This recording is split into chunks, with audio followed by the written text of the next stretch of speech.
Taqabbalallahu minna wa minkum siyamana wa siyamakum kullu amalin bi khair. Mohon maaf lahir batin, minal aidin wal faizin. Saya Al-Mukti, nama asli Haryadi Wibowo, senantiasa setiap Ahad keempat banyak bicara. Orang kalau banyak bicara biasanya suka banyak salah. Untuk itu saya mohon dimaafkan. Begitupun keluarga saya yang senantiasa dan setia mengiringi saya ke tempat ini. Bapak Ibu yang dirahmati Allah, mari kita bersyukur kehadirat Allah Subhanahu wa Ta'ala atas nikmat karunia-Nya, khususnya kita diberi istiqomah, karena Allah sangat mencintai, sangat menyukai hamba-Nya yang istiqomah, yang continue gitu. Di ibadah itu merupakan habit, kebiasaan bagi dia. Bukan yang banyak amalnya, tapi sedikit namun continue gitu. Kalau bersedekah 5.000 rupiah sehari, tapi setiap hari bersedekah. Continue, tidak semiliar, dah lupa. Mestinya semiliar, minggu depan semiliar lagi, tidak continue. Yang benar. Continue tiap tahun mengganti karpet. Surat. Jadi mudah-mudahan dengan kontinuitas setiap bulan, setiap ahadnya kita menghadiri proyek yang seperti ini, kita termasuk orang-orang yang insya Allah diwafatkan dalam keadaan husnul khatimah. Salawat dan salam semoga senantiasa terlimpahkan keharibaan junjungan alam, orang paling mulia di muka bumi. Siapa saja meneladaninya, mengikuti ajarannya selama dunia dan akhirat. Sebenarnya pengurus Masjid Asy-Syarif yang dirahmati Allah, para jamaah yang insya Allah berada dalam rahmat Allah, mari kita merayakan Idul Fitri, minal a'in wal faiz, dari orang-orang yang berusaha berjuang menuju kemenangan. Maka pada hari itu Idul Fitri, Aid di situ perjuangan hari Idul Fitri. Fitr di sini makanan. Jadi Idul Fitri itu hari raya makan. Maka haram orang makan, haram orang berpuasa pada hari ini.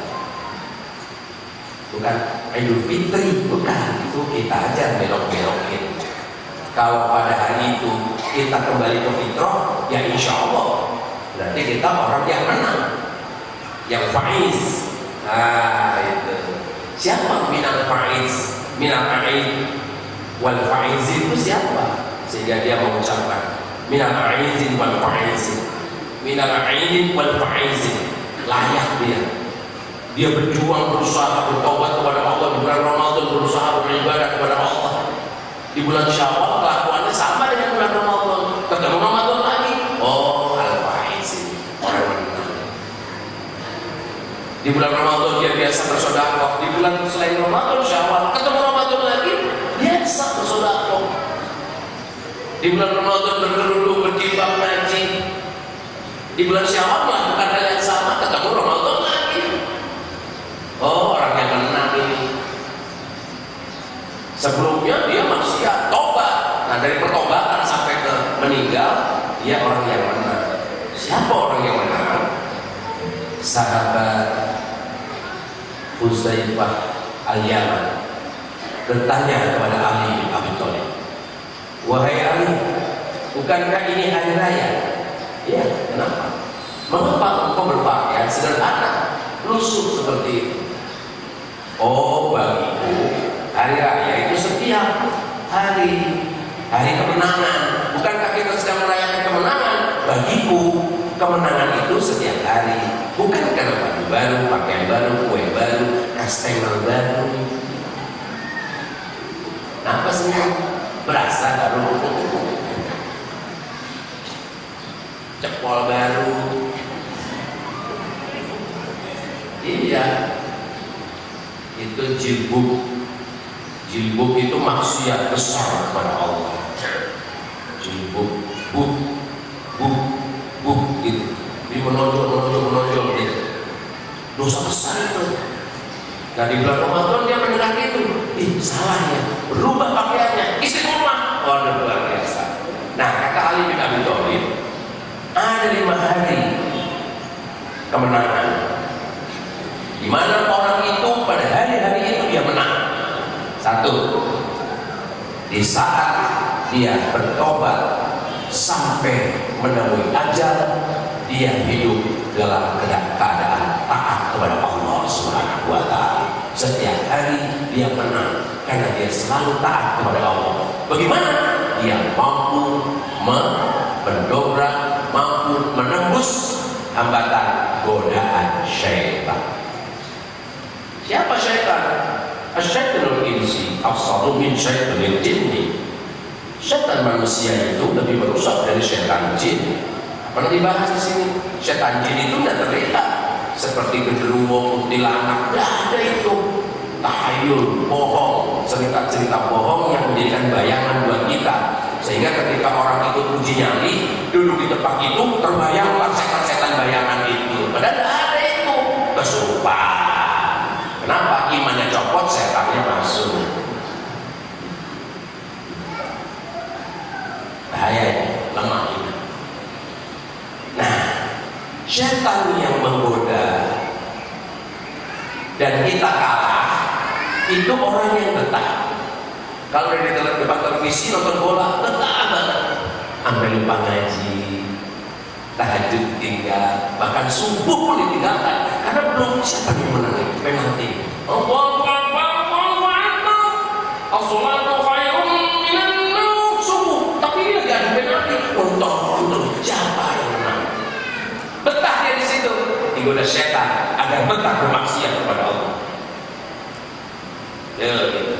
Atau malas bangun, malas mengaji, olahragawan, angkat sepeda, angkat besi, tapi angkat mata yang cuma 20 gram yang sanggup.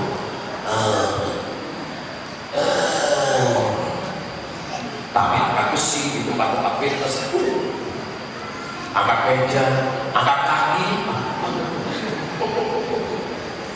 Orang sudah bilang, angkatnya gandelan. Entahnya dia pergi, ninggalin sholat, ninggalin apa gitu. Betah maksiat, itu digoda syaitan jin. Apanya yang digoda? Akal pikirannya. Makanya juga ibadah capek-capek. Duit sedekahin, rugi lagi, nyarinya aja capek. Udah, mana kafe, keras deh.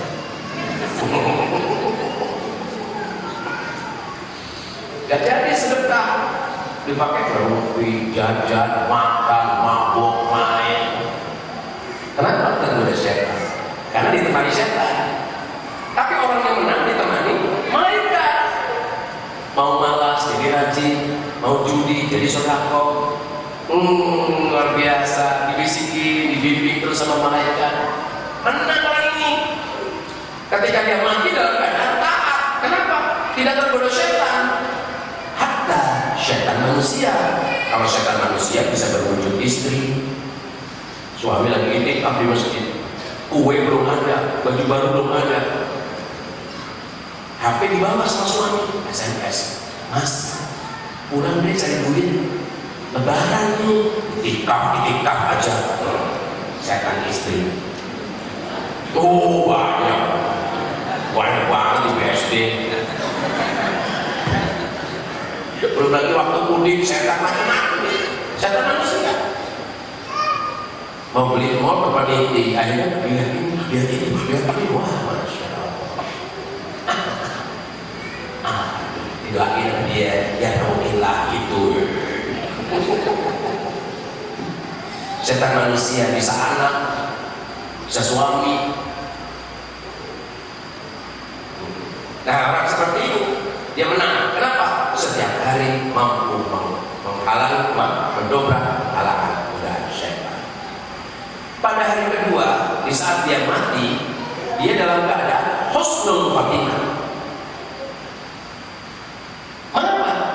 Karena dia mampu menahan, menghambat, mampu menembus godaan, hambatan, hubun dunia, harta, tahta, wanita. Itu dunia. Kalau mau lebaran kan, waduh, kue, baju, kerudung, sepatu, mobil, motor, uang, sampai nuker-nuker uang di pinggir jalan, dosa itu. Tukar 1 juta, kembali 900, riba, dosa itu, dosa besar.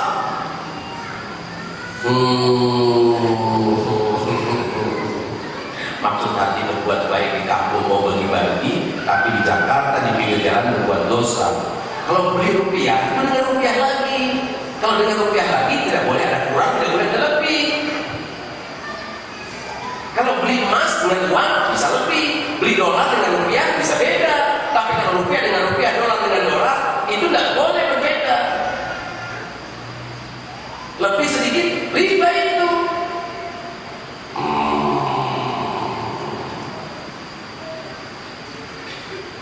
Itu di ujung Ramadan itu. Tukar 1 juta dapat 900. 100 ribunya riba. Memakan riba sedikit, pemberi riba sedikit, dosanya sama dengan seorang laki-laki bersetubuh dengan ibunya sendiri. Sedikit itu, kecil-kecilan tuh. Wah, kalau deposito gede, lebaran pakai uang deposito, bunganya. Bikin kue dari uang bunga deposito, bajunya pergi haji dari uang itu, nah orang seperti ini terbebas dari riba, dari dunia, harta, tahta, wanita. Dunia itu berupa tahta. Apa itu? Pilpres. Ya kan? Rebutan kekuasaan, betul. Pendukungnya sudah kuasa, saling menjelekkan, betul. Rusak kuasa karena tahta. Dan kuasa karena apa? Saling menjelekkan. Betul, betul. Udah selesai, masih ramai lagi. Itu tahta. Pengen dapat tahta nyokok, pengen dapat kerjaan nyokok. Astagfirullahaladzim. Setan ini. Ini hukum dunia, orang kalau cinta dunia begitu. Mau makan apa kita? Zaman sekarang nggak nyokok, nggak kerja lagi. Mau makan apa? Kambing ini nggak kerja makan. Maunya nggak punya kerjaan, makan. Punya keluarga, punya anak, punya keturunan. Bisa-bisa aja tuh. Nah kita kan bukan monyet, makanya jangan seperti monyet gitu. Ali bin Abi Thalib itu orang yang nampak sangat miskin, tapi buat dia luar biasa. Makanya bagi beliau, lebaran itu, kemenangan itu bukan dari pakaian, tapi ketaatan setiap hari. Mati dalam keadaan husnul khotimah. Pada hari yang ketiga, orang ini menang. Pada hari di mana dia berjalan di Shiratal Mustaqim, dia tidak tergelincir ke neraka. Penghuni neraka itu orang-orang Yahudi, Nasrani, orang Muslim, orang jahat, dan orang beriman. Kaum muslimin, orang beriman itu penghuni neraka. Beriman, berjilbab, tapi jilbab, beriman, berjudi, beriman, berzina, beriman, ngomongin orang, beriman, makan riba, beriman, selingkuh, beriman, pacaran, ya enggak? Beriman, main sinetron, istri orang, suami orang, berapa suami istri, dosa itu.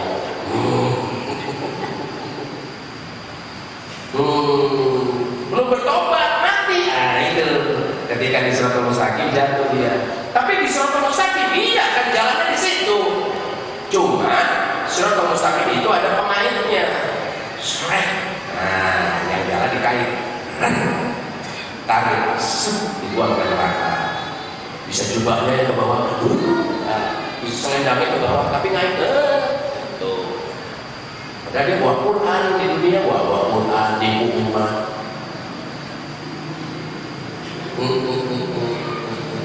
Ada yang tidak kena pengait.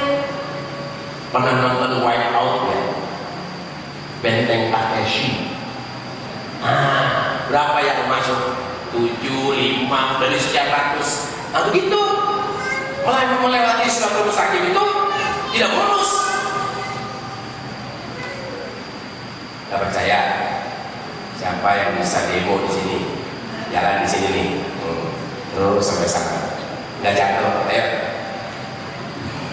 sini, sini, nih. Ayo latihan. Ayo, jalan di situ, latihan ke surga. Jatuh, kalau nanti jatuh, tanda tuh. Oh, kalau di sana nggak bisa doang, harus lewat situ. Nah, tapi ada yang berjalan di situ lama sekali, tapi dia jatuh. Pura-pura berjalan lambat demi ampun ke Surabaya berapa tahun? Kiong, tutut, kiong, berjalan selambat itu. Tapi sampai ke surga, tapi nggak jatuh ke neraka. Nah itu tergantung amal seseorang di dunia. Amalnya sedikit, tapi dosanya hilang karena berpuasa. Dihapus seluruh dosanya, tapi sedikit amalnya. Dia masuk surga dengan merangkak. 70 tahun siratal mustaqim itu nanjak. 70 tahun siratal mustaqim itu turun. Tahun yang mana? Satu hari akhirat itu 1000 tahun dunia. Nah kalau 70 tahun yang mana? Akhirat atau dunia? Tidak masalah bagi orang bertakwa. Ada yang secepat kilat. Pernah dengar kilat?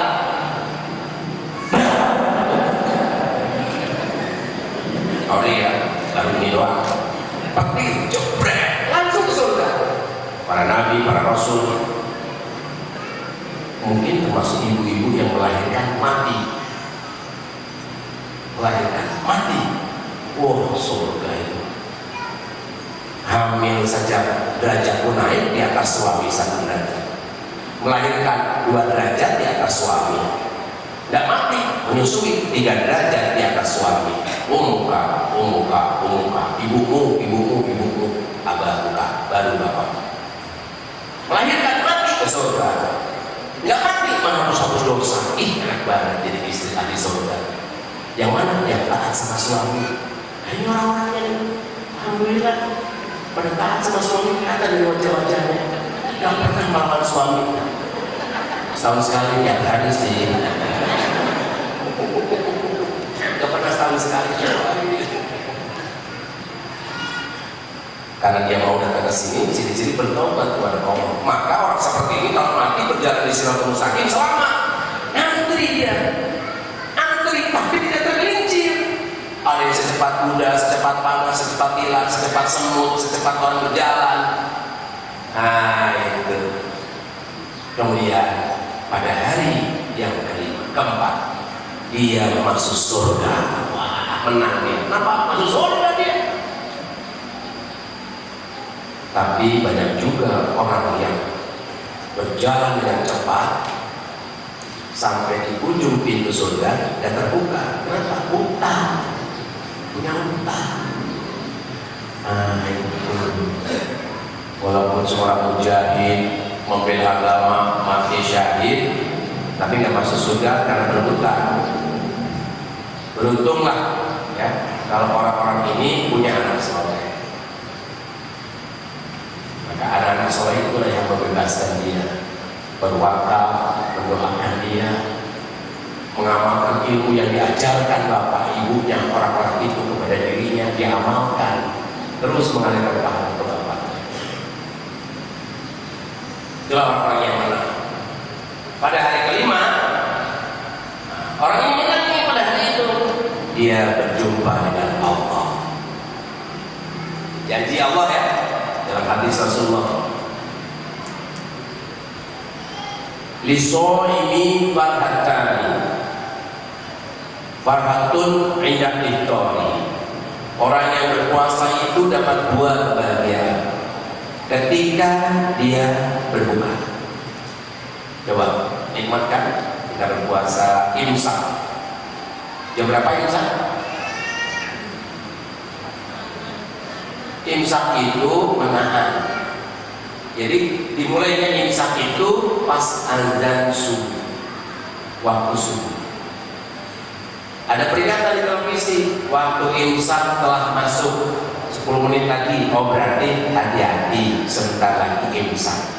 Nah, minum dulu 10 menit sebelum, 5 menit sebelum imsak, bisa minum.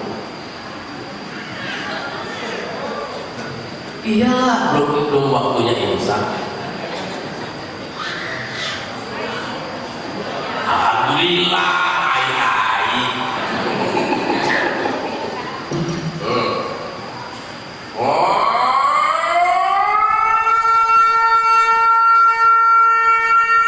Imsak udah, tahan.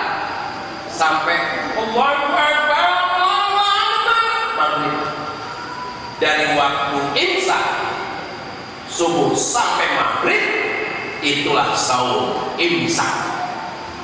Imsak itu bukan 10 menit sebelumnya, tapi begitu adzan ditandaikan atau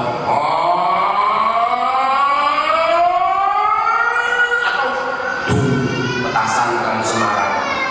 Wonten orang Semarang kali ini, iya, wonten nggih. Nah, jadi wis du, udah buka gitu. Jadi buka itu disebut du. Kenapa petasan? Du, ya kan teh, ya. Du ya. Kalau di sini wis beduk, beduk, buka. Gitu. Nah, kalau di sebelah sana udah mau. Oh itu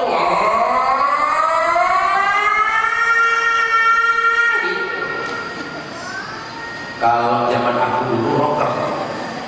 Yeah, oh udah buka, udah yeah. Sorry. Nah, itu sudah berbuka, nikmat banget. Beda ya dengan orang yang tidak berpuasa. Walaupun sama-sama mencicipi cola, minum air, beda. Orang yang berpuasa beda rasanya dengan orang yang berpuasa. Ini 29 hari. Pada 1 Syawal dia berbuka, bersuka cita, makan ya, di pagi hari, subhanallah, sholat Id, bahagia banget. Maka kebahagiaan yang pertama itu bagi orang yang saum. Yang kedua, wafaratun indali qadri, ketika berjumpa dengan Allah. Saya tidak bisa menjelaskan bagaimana perjumpaan dengan Allah itu seperti apa. Ya mati aja, udah mati nanti kan kita tahu. Oh, ketemu dengan Allah berarti menang. Kalau nggak ketemu, neraka. Ketemu siapa kalau di neraka? Malaikat Malik. Oh ini yang dulu kan dulu sama Islam. Masuk. Malaikat Malik mah nggak pakai sopan-sopan.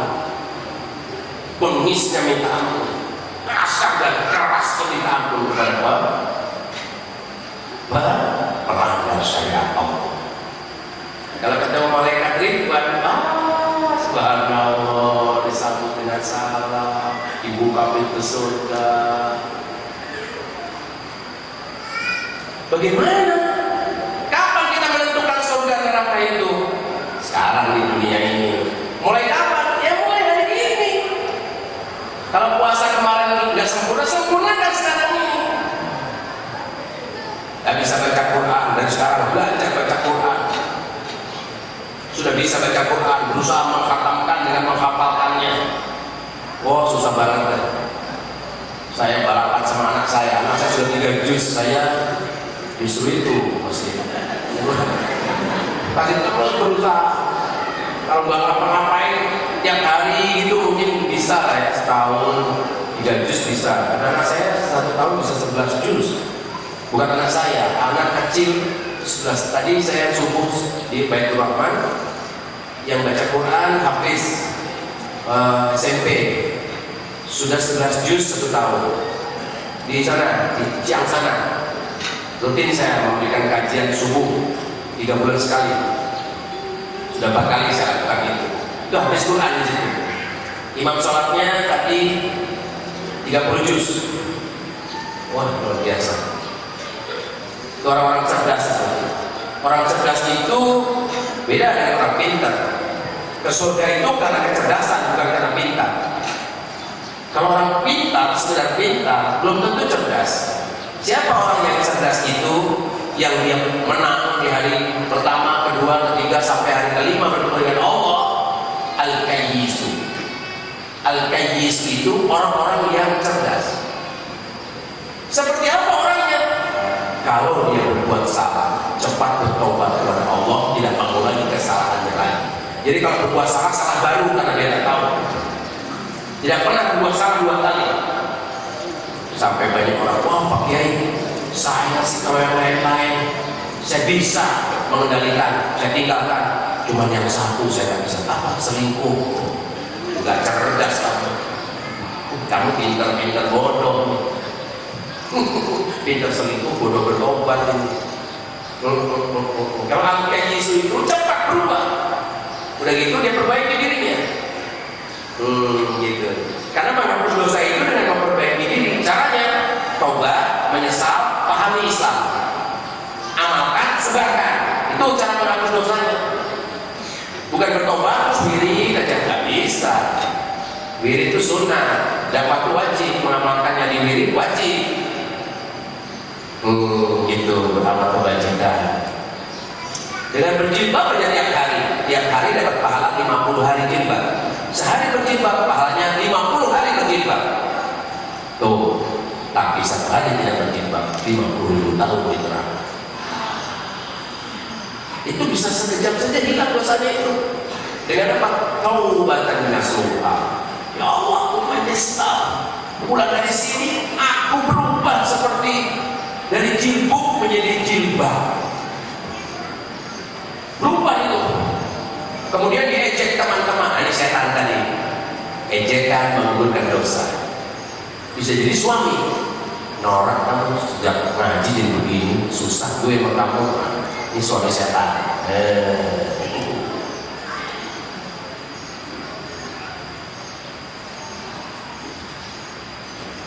Al-Kayyisu, orang yang cerdas. Orang cerdas itu walaupun ilmunya sedikit, begitu tahu haram tinggalkan, tahu wajib kerjakan. Tuh orang cerdas. Dan orang cerdas itu pemaaf. Ini yang berat ini. Makanya bulan kapan tuh? Apa di awal ya saya sampaikan pelajaran. Assalamualaikum. Selamat atas kamu. Ucapkan kepada orang yang kamu benci, orang yang membenci kamu, orang yang jahat kepadamu, orang yang kamu jahat kepada dia. Ucapkan Assalamualaikum. Sanggup kan? Kalau sanggup, kamu Al-Kayyisu. Jadi ibu-ibu nih kan belum semua disalamin kan? Ingat-ingat punya masalah dengan siapa? Pulang dari sini SMS dia. Dia dalam hati, wah dia kok di SMS kegeeran dia. Kayak gue yang salah. Buang itu. Kalau orang cerdas, udah yang duluan memaafkan pahalanya gede. Yang duluan meminta maaf pahalanya lebih gede. Nah, cerdas dia. Mau HP ini atau HP jadul? Yang ini. Mau suami soleh apa suami jadul? Namanya soleh, orangnya jadul mau. Jadi orang yang Al-Kayyis itu orang yang cerdas. Gak apa-apa lah aku kehilangan mobil, kehilangan rumah, kehilangan jabatan, tapi aku dapat surga cerdasnya. Di dunia diejek istrinya, diejek keluarganya. Sok ustaz kamu. Zaman sekarang gak korupsi, gak punya rumah. Tuh tetangga kita pergi haji, suaminya koruptor itu, pergi haji sekeluarga. Itu orang pintar tapi gak cerdas. Berangkat haji dengan uang haram, tertolak, haram. Nah kalau orang cerdas, yakin, lu pergi haji dari mana? Gak punya duit. Wa may yattaqillaha yaj'al lahu makhraja wa yarzuqhu min haitsu la yahtasib. Barang siapa bertakwa kepada Allah, Allah akan berikan jalan keluar. Tukang bubur pergi haji, kan cerita kok. Tukang pemulung pergi haji 15 tahun menabung, pergi haji, bukan cerita kok. Ustadz Lutfi, guru saya, kalau dibilang orang miskin, kata orang-orang miskin, beberapa kali pergi haji. Kenapa? Dengan ibunya dia membimbing haji, berangkat haji, istrinya dibawa, ibunya dibawa, 3 kali berangkat. Bukan cerita bohong. Oh, kenapa? Dia yakin betul rizqun minallah, rizki dari Allah. Cerdas dia. Yang memberi rizki kan Allah, bukan jabatan, bukan perusahaan, bukan apa itu, kantor, bukan bos, bukan. Memberi rizki Allah. Tapi ada 2, yang haram dan halal. Nah ini kalau orang cerdas tahu yang haram-haram. Maka jangan ambil rizki orang lain dengan cara korupsi, menipu, menyogok. Dengan begitu kamu dapat rizki, ya, itu hak orang lain. Kalau Allah ambil di dunia, saat itu kamu menderita, ketahuan, ketangkap, uangnya dihabisi, diambil, dipenjara. Di dunia tuh, kalau di akhirat langsung ke neraka, karena belum diselesaikan di dunia. Nah, kalau orang cerdas, untung aku nggak ambil itu. Biarin rumah kecil bocor begini. Tidur satu tempat tidur, anak istri bergabung di situ aman, daripada anak mobil sendiri, istri mobil sendiri, suami mobil sendiri, mau buka bersama aja susah banget. Kamu gimana sayang? Kita buka puasa di mana? Untuk berek di Starbucks atau di Pudasera deh, anaknya datang pakai mobil. Mobil apa tuh suaranya? Ferrari. Apa Lamborghini? Bapaknya juga Harley. Bapaknya kayak Harley. Berhenti kayak pagi. Ibunya S600 sewa dari mobil, minyak wanginya, kerudungnya, wah keren banget, tasnya LV VL. Masuk restoran, suami, istri, anak, mobilnya masing-masing, duduk masing-masing, udah duduk. Dari mana kamu? Biasa pak. Bang, terus belanja apa? Tas lagi. Yang kemarin usah. Ngobrol, habis ngobrol BBM. Istri sama teman-temannya, anak sama temannya, suami sama teman gue. Buka dulu. Bentar ya, aku buka dulu. Bentar ya. Lalu habis makan selesai, Pak, aku nggak sholat di sini deh, sama teman-teman. Istri begitu, aku lagi aku cuma nemenin kamu aja. Aku juga mau terawih di mana? Kesian yang keluarga ini, anak kemana, istri kemana, suami kemana, mobilnya mewah, menjauhkan dia. Sementara orang yang tempatnya bocor, kebocoran ngepel bareng, lagi ngepel istrinya nyentuh, aku habis dulu. Anaknya, papa kayak sinetron aja deh. Bentar batal. Habis batal duduk lagi kan pahala terus.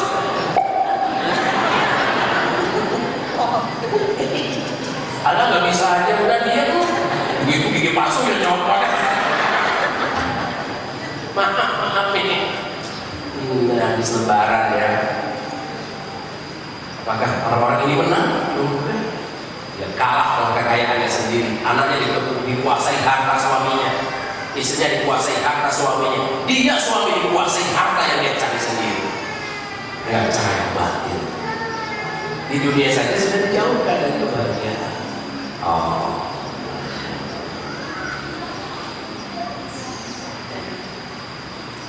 Siapa orang yang cerdas? Orang yang cantik cerita, suaminya tentram. Punya istri cantik, aku sakinah. Apa sakinah? Tentram. Punya istri cantik, digodain orang banyak, dia mau pindah terus. Suaminya nggak peduli, digodain wajar orang cantik. Yang dia khawatir cuma si istri menggoda orang lain. Itu yang berbahaya. Saya digoda cewek biasa aja, istriku cuma khawatir kalau aku menggoda cewek. Kalau digodain biasa aja, proteksinya gampang, lo tuh basah. Maka selalu kemana-mana bawa istri, bawa anak, bawa mertua, kemana saja dalam rangka memproteksi. Nah, jadi orang yang cerdas itu ganteng, istrinya bahagia. Kemana saja dia pergi, istrinya tenang, tentram Dia takut sama Allah, nggak takut suami, nggak takut istri, nggak takut mertua, nggak takut orang banyak. Dia nggak takut dilihat orang, dia nggak maksiat. Kenapa nggak maksiat? Takut sama Allah. Itulah yang membuat istrinya tentram, sakinah. Nah inilah yang menimbulkan mawaddah, rasa kangen terus sama suami.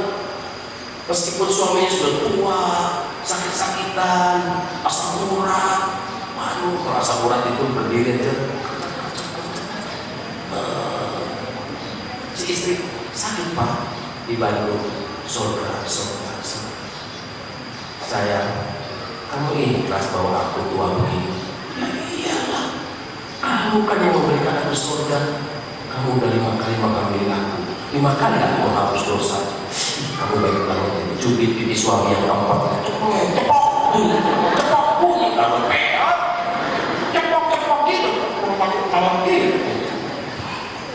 Dulu suaminya didinya licin, gemes deh sekarang.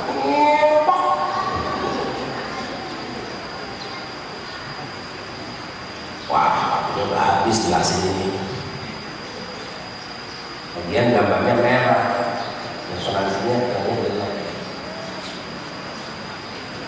Nanti mungkin Mas Syarif akan memperbaiki, atau jemaah Syarif berwakaf sebuah fokus yang cerdas. Apa ibu mau? Oh ya kan, ibu ada yang mau wakaf. Itu ya. Al-Qayyisu, orang yang cerdas. Ketika terjadi pemboman di Gaza, di Palestina, bagaimana orang cerdas berpikir? Mengirim obat-obatan ke sana? Mengirim uang, mengirim senjata? Itu cuma sekedar, nggak ada artinya. Sekedar mengobati, sekedar beli roti, sekedar. Dikirimkan senjata ke sana, itu juga sekedar saja untuk membalas. Apa yang mereka harapkan? Yang mereka harapkan adalah rasa tenang, tentram, membangun rumah tangga sakinah, mawaddah, warahmah, meraih surga dengan ketentraman. Bagaimana bisa rasa aman terbuat? Bisa rasa aman terjamin? Bisa rasa aman terwujud di Palestina? Dengan diterapkan hukum-hukum Allah. Kenapa? Hukum Allah adalah rahmat bagi semesta, rahmatan lil alamin. Itu.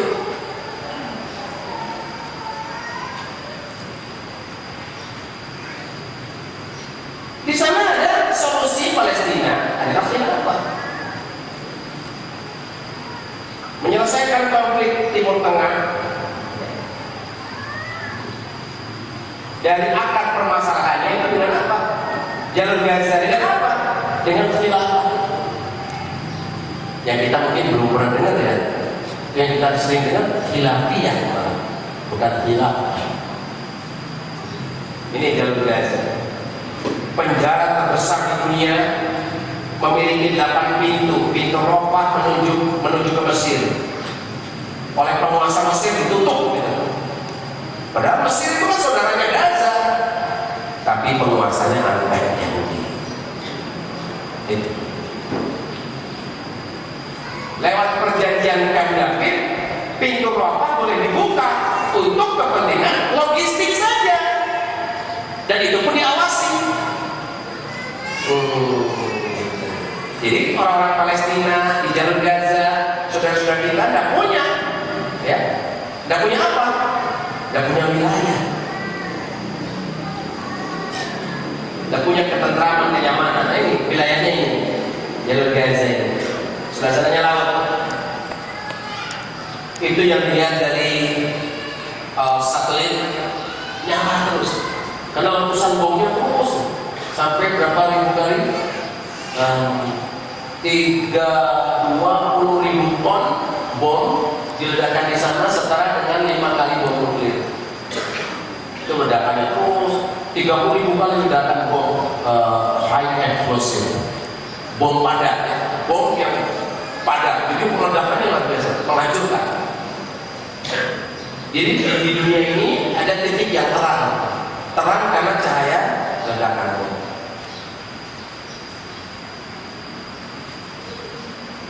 Nah, kaum Zionis mengklaim bahwa mereka berhak atas wilayah Palestina. promises land, promises land, tanah perjanjian yang telah dijanjikan. Nah, wilayah ini meliputi keseluruhan Palestina, sebagian Mesir, sebagian Syria, dan sebagian Libanon. Wilayah Mesir di kaum muslimin, Libanon kaum muslimin, sebagainya itu wilayah kaum muslimin. Ini petanya. Baitul Maqdis ini ya. Lanjutnya, di samping Baitul Maqdis ada tembok ratapan, tempat ibadahnya orang Yahudi. Lanjutnya, ini namanya Theodor Herzl. Theodor Herzl itu seorang Yahudi yang merancang. Umat Islam itu tidak bisa dikalahkan. Bahkan Winston Churchill, Perdana Menteri Inggris, mengatakan, kalau ingin menguasai umat Islam, kuasai ini apa? Quran. Bagaimana? Ganti Qurannya, tidak bisa. Jauhkan dari Quran. Caranya, jauhkan dari bahasa Arab. Belajar bahasa Arab itu jauhkan dari Quran. Quran cuma dibaca doang. Maka dimunculkan musabako, seolah-olah itulah ibadah. Dengan musabako sudah rasanya hebat. Dan dipergunakan Quran cuma dibaca doang.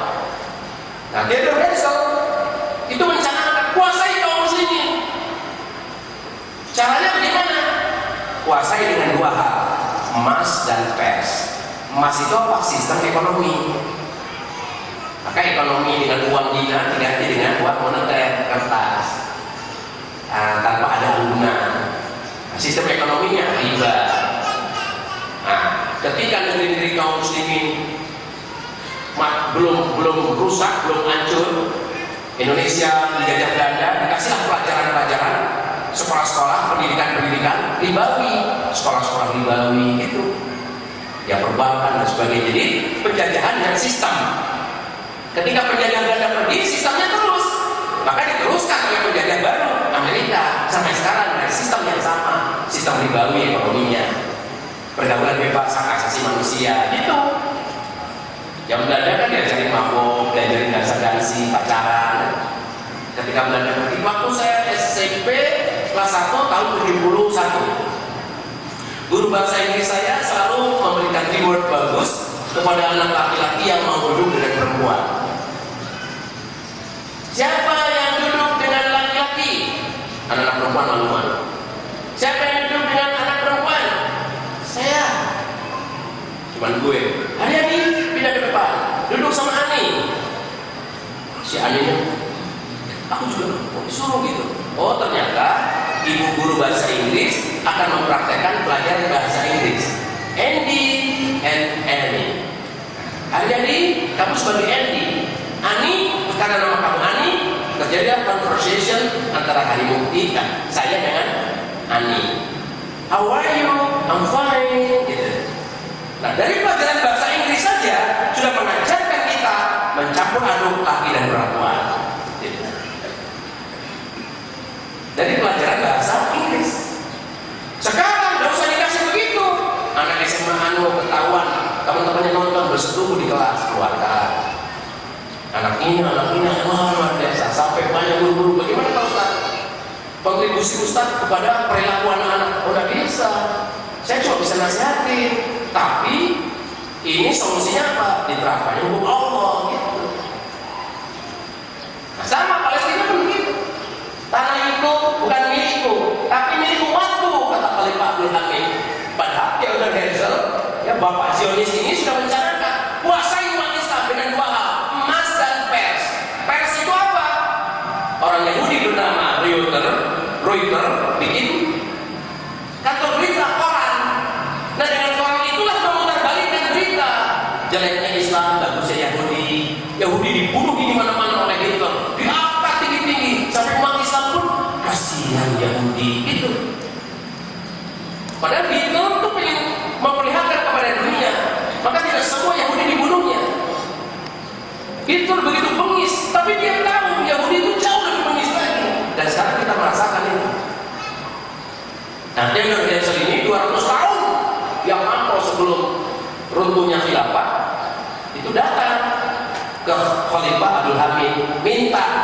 Palestina mau dibeli, negara khilafah sedang berhutang mau dibayarin, boleh. Ini bukan tanahku, ini tanah umatku, langkahi dulu mayatku. Itu Sultan Abdul Hamid. Waktu itu tahun 1897. Nah, nasihat dokter, ya, nasihati dokter Herzl supaya jangan meneruskan rencana. Jadi dokter Herzl itu dinasihati sama Sultan Abdul Hamid. Aku tidak akan melepaskan walaupun sepenggal, segenggam tanah ini atau Palestina, karena itu bukan milikku. Tanah itu adalah hak umat Islam. Umat Islam telah berjihad demi kepentingan tanah ini dan dimenangkan di zaman Umar bin Khattab. Maka tanah Palestina itu tanah wakaf, tanah khoros, tidak boleh dijual belikan, hanya boleh dimanfaatkan oleh kaum muslimin. Dan mereka telah menyiraminya dengan darah mereka. Yahudi silakan menyimpan harta mereka, jangan beli ini, itu maksudnya. Jika Daulah Khilafah Utsmaniyah dimusnahkan pada suatu hari, maka mereka boleh mengambil Palestina tanpa membayar harganya. Siapa Sultan Abdul Hamid? Khalifah umat Islam yang memimpin negeri kaum muslimin di Istanbul dari Bani Utsmani. Kalau Utsmani runtuh, silakan ambil, maksudnya langkah di mayatku, saking mempertahankan wilayah Palestina.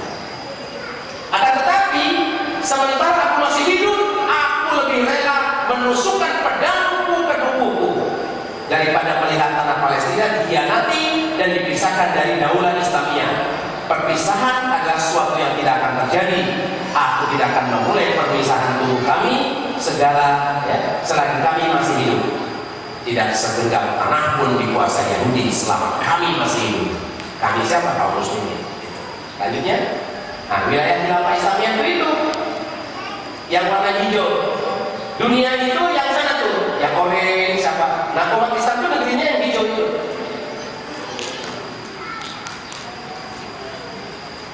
Sampai juga ke Eropa. Eropa ini warnanya kurang jelas ya. Ada Jerman, ada Prancis, ada di situ ada Prancis Selatan dan di kaum muslim. Nah, terjadilah perjanjian Sykes-Picot, yaitu terbentuknya negara Israel. Bahwa negeri kaum muslimin dipecah dari 50 negara. Itu perjanjian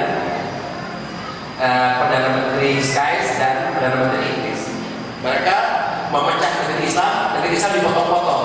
Indonesia dipotong, Malaysia dipotong, itu dibagi-bagi ke negeri-negeri penjajah. Negeri yang dipotong paling besar wilayahnya Indonesia. Itu. Jadi kaum muslimin ini dipecah-pecah. Tanggal 2 November tahun 1917, Balfour Declaration, perjanjian Balfour. Nah, ini Departemen Luar Negeri Lord Rothschild yang terhormat, saya sangat senang dalam menyampaikan kepada Anda atas nama pemerintahan Sri Baginda pernyataan simpati terhadap aspirasi Zionis Yahudi yang telah diajukan kepada dan disetujui oleh kabinet. Nah, pemerintah Sri Baginda memandang positif pendirian Palestina tanah air untuk orang Yahudi, dan akan menggunakan usaha keras terbaik untuk memudahkan tercapainya tujuan ini, karena jelas dipahami bahwa tidak ada satupun yang boleh dilakukan yang dapat merugikan hak-hak penduduk dan keagamaan dari komunitas-komunitas non-Yahudi yang ada di Palestina, ataupun hak-hak dan status politis yang dimiliki orang Yahudi di negara lainnya. Saya sangat berterima kasih jika Anda dapat menyampaikan deklarasi ini untuk diketahui oleh Federasi Zionis. Artinya apa? Negara kaum muslimin dibagi-bagi. Itu. Jadi kita ini belum merdeka juga. Nah, untuk membalas budi Raja Talal dari Yordania yang turut membantu Inggris pada Perang Dunia I melawan Daulah Islamiyah Utsmani, pemerintah Inggris membagi sebagian wilayah Palestina kepada Yordania yang dinamakan dengan Transjordania. Itulah yang kemudian jadi negara Yahudi. Jadi Yahudi tidak punya negara, mereka merampas, didukung oleh Inggris. Nah, itu jumlah orang Yahudi yang pindah tahun 20 itu 5.014. Setiap tahunnya bertambah, paling besar tahun 1924 ketika khilafah Islamiyah runtuh, hijrah lagi 12.850 Yahudi. Selanjutnya, nah sekarang jumlah orang Yahudi semakin banyak ya. November tahun 47 wilayah Yahudi itu PBB mengumumkan berdirinya negara Israel di wilayah Palestina. Setelah khilafah Islam dinyatakan dibubarkan, Israel mendapatkan 55% tanah wilayah Palestina, yaitu yang orange, bukan yang orange itu tanah kaum muslimin. Tahun 48 berubah lagi, terus. Nah, terjadilah perang. Nah, terus. Akhirnya wilayah Israel bertambah jadi yang biru itu.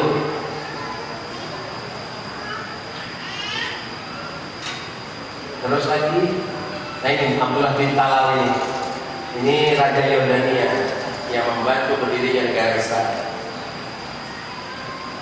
Nah, di wilayah kaum muslimin itu tadinya hijau segitu di Palestina, terus berubah, akhirnya sekarang hijau titik-titik itulah wilayah kaum muslimin. Sebelah situ jalur Gaza tuh.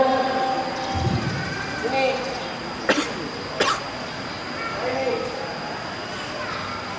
itu jalur Gaza, tinggal segitu.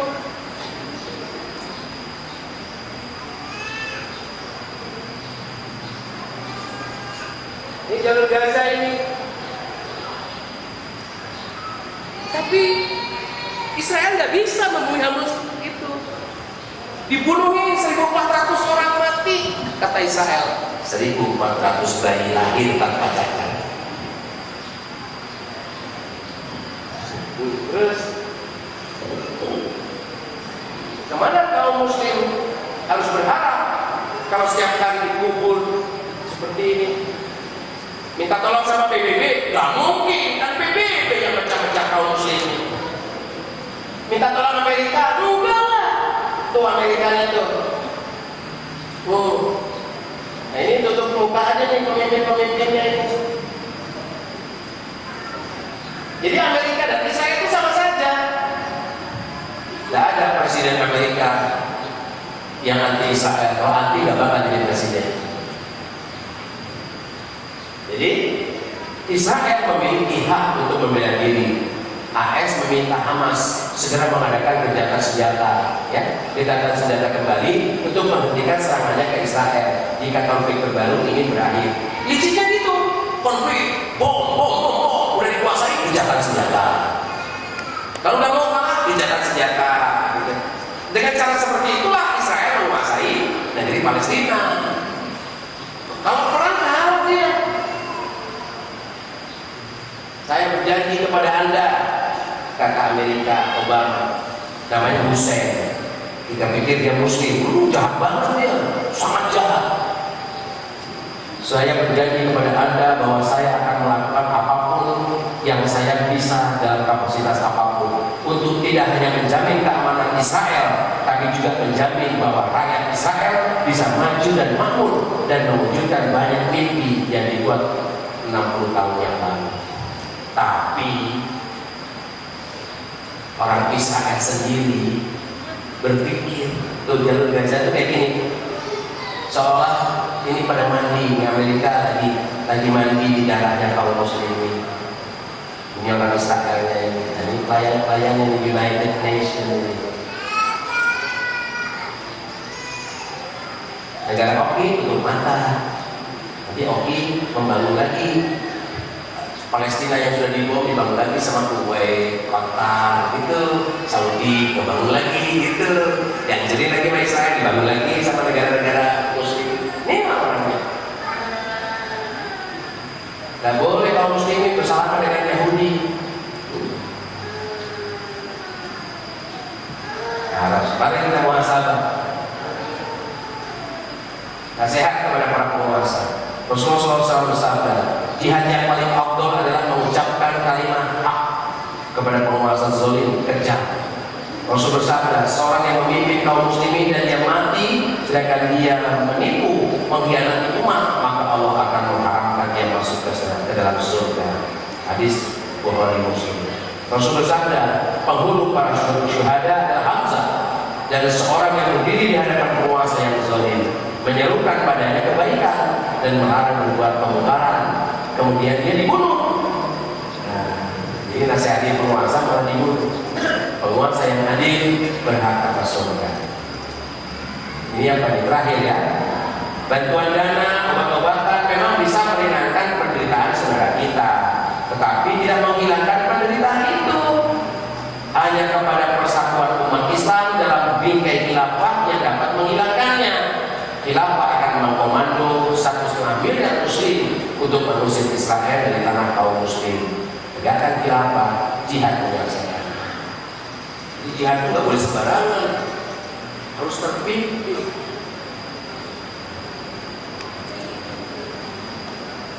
Sehingga di Indonesia lagi ramai tuh, awas tuh, jangan bicara khilafah, nanti ISIS. ISIS apa, khilafah apa? Ini kalau nggak ngerti kita, kepada orang yang ngomong syariah curiga, kepada yang berjenggot mana ada jenggot, teroris gitu.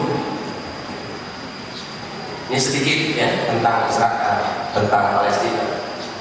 Bulan depan saya akan jelaskan apa itu khilafah, sehingga murni kita, oh ini yang diperjuangkan Rasulullah, sehingga orang-orang Bali nggak boleh membakar istrinya lagi kalau mati, sehingga ibu-ibu dimuliakan, wanita-wanita yang dinikahi kalau suaminya mati, istrinya jadi warisan anak laki-lakinya, diganti dengan hukum Allah. Setiap istri yang ditinggal mati suaminya dapat warisan, bukan diwariskan anaknya, dimuliakan. Nah itu semua terjadi di negara khilafah ini. Jadi jangan terkecoh dengan kata-kata khilafah. Karena khilafah itu nubuwah, khilafah itu min haji nubuwah, bisyarah Rasulullah, berita gembira dari Rasulullah. Hanya orang kafir, Yahudi, Nasrani, Israel yang takut kepada khilafah. Pada ucapannya saja sudah takut, apalagi tegaknya khilafah. Mudah-mudahan apa yang disampaikan di hari kemenangan dan sedikit tentang Palestina menyadarkan kita betapa pentingnya toleransi sesama kaum muslimin untuk saling membantu. Maka kalau Bapak Ibu masih berkenan mau membantu jalur Gaza dan Palestina, silakan kepada panitia atau pengurus masjid Asy-Syarif yang dimuliakan Allah. Billahi taufiq wal hidayah. Wassalamualaikum warahmatullahi wabarakatuh.